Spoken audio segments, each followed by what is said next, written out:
નમસ્તે મિત્રો, ફરીથી આપ સૌનું એક નવા વિડીયોમાં સ્વાગત છે। તો મિત્રો, હાઈકોર્ટ ઓફ ગુજરાત એટલે કે ગુજરાત હાઈકોર્ટ દ્વારા વિવિધ જગ્યાઓ માટેની ભરતીની જાહેરાત આપવામાં આવેલી છે। તો જે મિત્રો ગુજરાત હાઈકોર્ટની અંદર જોબ કરવા ઈચ્છતા હોય અને નિયત લાયકાત ધરાવતા હોય તો તેવા ઉમેદવારો તેમાં જરૂરથી એપ્લિકેશન કરી શકે છે અને જોબ મેળવી શકે છે। તો મિત્રો જોઈએ આ જાહેરાત વિશે। તો હાઈકોર્ટ ઓફ ગુજરાત સોલા અમદાવાદ જાહેરાત ક્રમાંક RCB 1303/2023/2004 આ વર્ગ 2004ની જગ્યાઓ છે। ગુજરાત હાઈકોર્ટમાં એટેન્ડન્ટ કમ કુક વર્ગ 4ના કર્મચારીઓની ભરતી।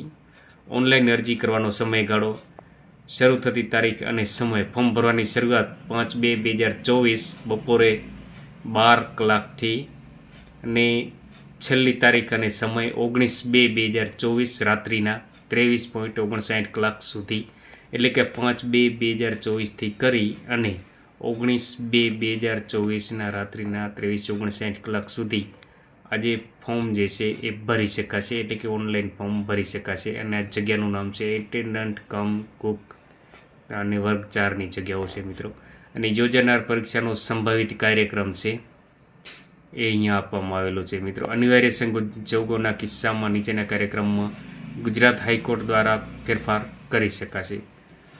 રૂબરૂ મુલાકાત દ્વારા ચકાસણી માર્ચ 2024ની અંદર, કુકિંગ સ્કિલ ટેસ્ટ એપ્રિલ 2024માં। તો આની જે ભરતી જે પ્રોસેસ છે, ભરતી પ્રક્રિયા છે, તો એ આ રીતના ભરતી પ્રક્રિયા કરવામાં આવનાર છે મિત્રો। રૂબરૂ મુલાકાત દ્વારા ચકાસણી માર્ચ 2024ની અંદર અને કુકિંગ સ્કિલ ટેસ્ટ એપ્રિલ 2024ની અંદર આ યોજાશે ને અગત્યની નોંધ આપવામાં આવેલી છે। તો મિત્રો એ પણ આપણે જોઈ લઈએ।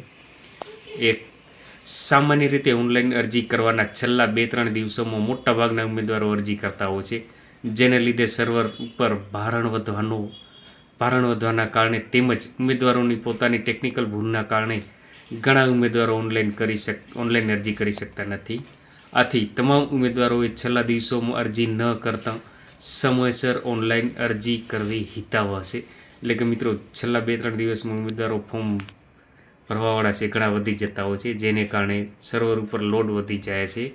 તો એવું ન બને તો મિત્રો તમે જે છેલ્લા 3-4 દિવસમાં ફોર્મ ભરવાની જગ્યાએ અગાઉથી જ ફોર્મ ભરી નાખો ડોક્યુમેન્ટ તૈયાર કરીને। તો આ પ્રમાણે સૂચના છે।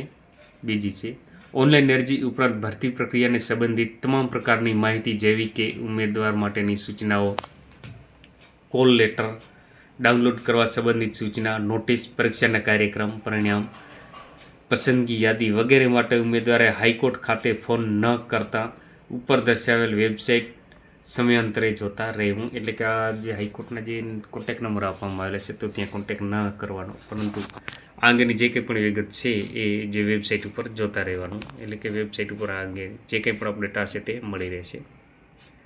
ગુજરાત હાઈકોર્ટમાં વર્ગ 4ના કર્મચારી એટેન્ડન્ટ કમ કુકની કુલ 18 જગ્યાઓ। હવે આ જે કુલ 18 જગ્યાઓ છે એમાંથી 5 રેગ્યુલર પગાર પ્લસ 13 ફિક્સ પગાર, એટલે 13 અને 5 કુલ 18 જગ્યાઓ માટે ભરતી અંગેની જાહેરાત છે। સ્પર્ધાત્મક પરીક્ષાના માધ્યમથી સીધી ભરતીથી ભરવા માટે લાયકાત ધરાવતા ઉમેદવારો પાસેથી ઓનલાઈન અરજીઓ મંગાવવામાં આવે છે, જેની વિગતવાર માહિતી નીચે મુજબ છે। 1,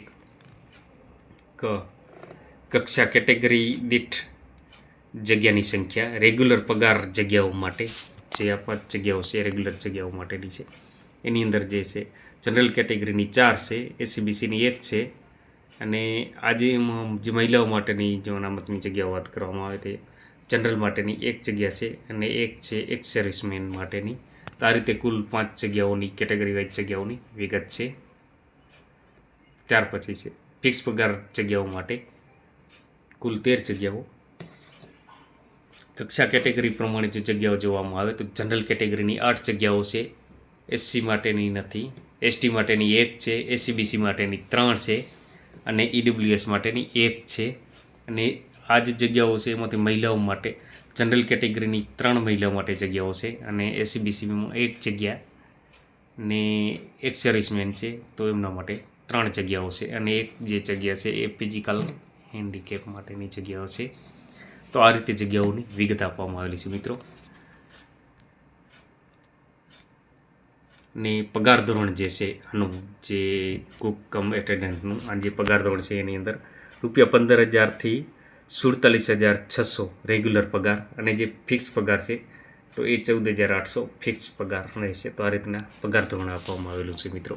અને આ જગ્યાઓની વાત કરવામાં આવે તો રેગ્યુલર પગાર જગ્યાઓ માટે સામાજિક અને શૈક્ષણિક રીતે પછાત વર્ગ, શારીરિક અશક્ત, દિવ્યાંગ, મહિલા અને માજી સૈનિક વર્ગના ઉમેદવારોને સરકારના પ્રવર્તમાન નિયમો, હુકમો, જોગવાઈઓ, નીતિઓ અનુસાર છૂટછાટ મળવાપાત્ર રહેશે. ફિક્સ પગારની જગ્યાઓ માટે અનુસૂચિત જાતિ, સામાજિક અને શૈક્ષણિક રીતે પછાત વર્ગ, આર્થિક રીતે નબળા વર્ગ, શારીરિક અશક્ત, દિવ્યાંગ, મહિલા અને માજી સૈનિક વર્ગના ઉમેદવારોને સરકારના પ્રવર્તમાન નિયમો, હુકમો, જોગવાઈઓ, નીતિઓ અનુસાર છૂટછાટ મળવાપાત્ર રહેશે.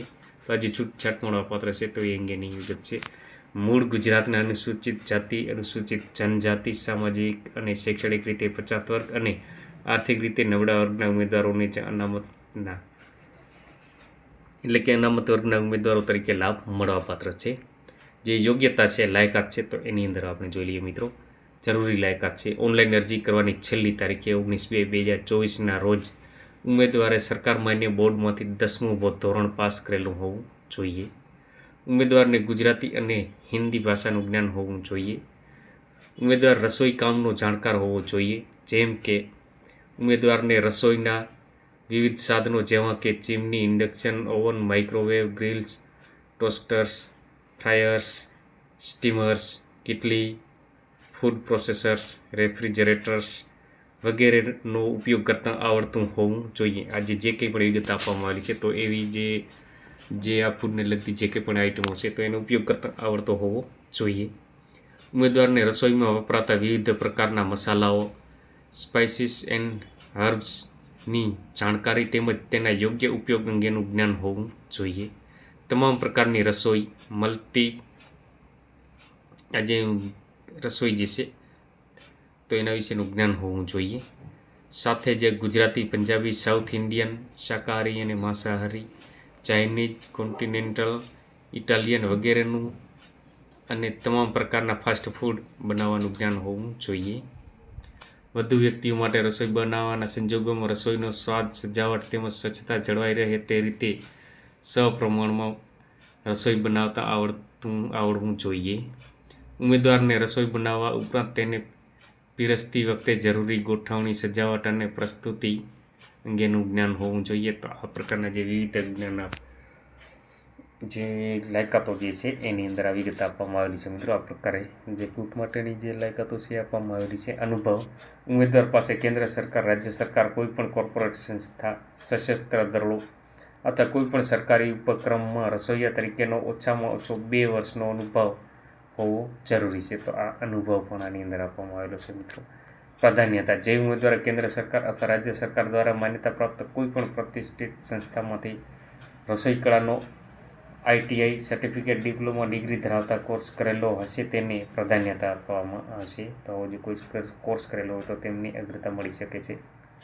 એટેન્ડન્ટ કામ કુકની જવાબદારીઓ: તો મિત્રો આ જે જવાબદારીઓ છે તો એ પણ અહીંયા આપવામાં આવેલી છે મિત્રો. હવે એક ડિટેલ જોવા જઈશું તો વિડીયો ઘણો લાંબો થઈ શકે છે.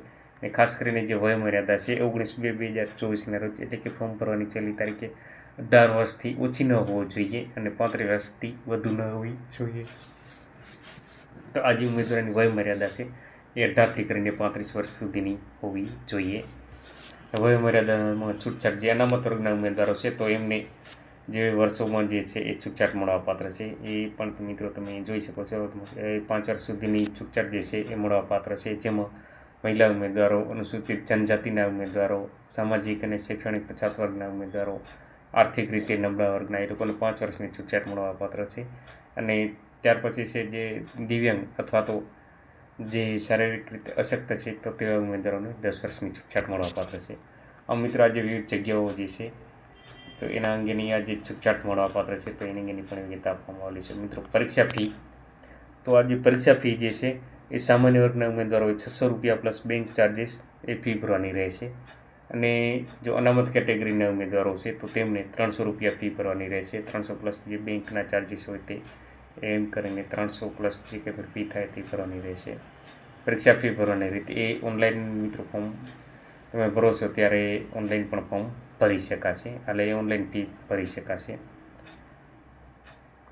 અને ઓનલાઈન જે તમે ફી ભરો એની રિસિપ્ટ ડાઉનલોડ કરી લેવાની છે મિત્રો, એને તમે સાચવીને રાખી શકો છો. તો આ રીતે મિત્રો આજે કુક જે છે એની ગુજરાત હાઈકોર્ટ દ્વારા જે ભરતી અંગેની જાહેરાત આપવામાં આવેલી છે, તો એ એની વિગત છે. અને મિત્રો આની અંદર જે પરીક્ષાનું માળખું જે છે, એટલે કે જે સ્પર્ધાત્મક પરીક્ષા યોજાશે તો એની વિગત આપવામાં આવેલી છે, એ તમે મિત્રો અહીંયા જોઈ શકો છો. એમાં રૂબરૂ મુલાકાત દ્વારા ચકાસણી, કુકિંગ સ્કિલ ટેસ્ટ. તો મિત્રો આ રીતે પરીક્ષા લેવામાં આવશે. પહેલી ચકાસણી કરવામાં આવશે રૂબરૂ મુલાકાત દ્વારા, અને ત્યારબાદ કુકિંગ સ્કિલ ટેસ્ટ લેવામાં આવશે. અને આ પ્રમાણે મિત્રોની જે ભરતી પ્રક્રિયા છે એ થશે. રૂબરૂ મુલાકાત દ્વારા ચકાસણી એની સંભવિત માર્ચ 2024માં થનાર છે. અને રૂબરૂ મુલાકાતના કુલ 50 ગુણની રહેશે. ઉમેદવારે રજૂ કરેલ ડોક્યુમેન્ટ્સ જે વિગત આપવામાં આવેલી છે તો એ પ્રમાણે જે ધરાવતા હોવા જોઈએ. ને એ રીતે મિત્રો જે આ રીત જે છે એની જે ધ્યાને લઈ અને મેરિટ જે છે એ પણ તૈયાર કરવામાં આવશે. એટલે કે જે ઉમેદવારો રૂબરૂ મુલાકાત માટે શોર્ટ લિસ્ટ થશે નહીં, તેમની ફી કોઈ પણ સંજોગોમાં પરત મળવાપાત્ર નથી. જે ફી ભરી છે પરત મળવાપાત્ર નથી. ઉમેદવારે શિસ્તબદ્ધ, આજ્ઞાકારી, વ્યવસ્થિત, વફાદાર, સારી વર્તણૂક, આ તો વર્તણૂક અંગેના જે કંઈ પણ જે નિયમો છે મિત્રો એ આપવામાં આવેલા છે. તો ચાલો મિત્રો, આ અંગે જે કંઈ પણ તમને જો હોય તો સંભવિત જે કંઈ પણ હોય તો તમે આના માટે તમે કોમેન્ટ કરજો, તો એ વિશે આપણે જોઈશું. બાકી મિત્રો તો ચાલો મિત્રો, ફરી મળીશું નવા વિડીયોમાં નવી માહિતી સાથે. મિત્રો આ જે પસંદગી પ્રક્રિયા છે એ પણ મિત્રો તમે વાંચી લેજો, એ અહીંયા આપવામાં આવેલી છે. બાકી વિડીયો ઘણો લાંબો થઈ જશે, તમે કોન્ટેક્ટ કરજો તો આપણે એના વિશે પણ આગળથી જોઈશું. તો ચાલો મિત્રો, ફરી મળીશું નવા વિડીયોમાં નવી માહિતી સાથે. બાય.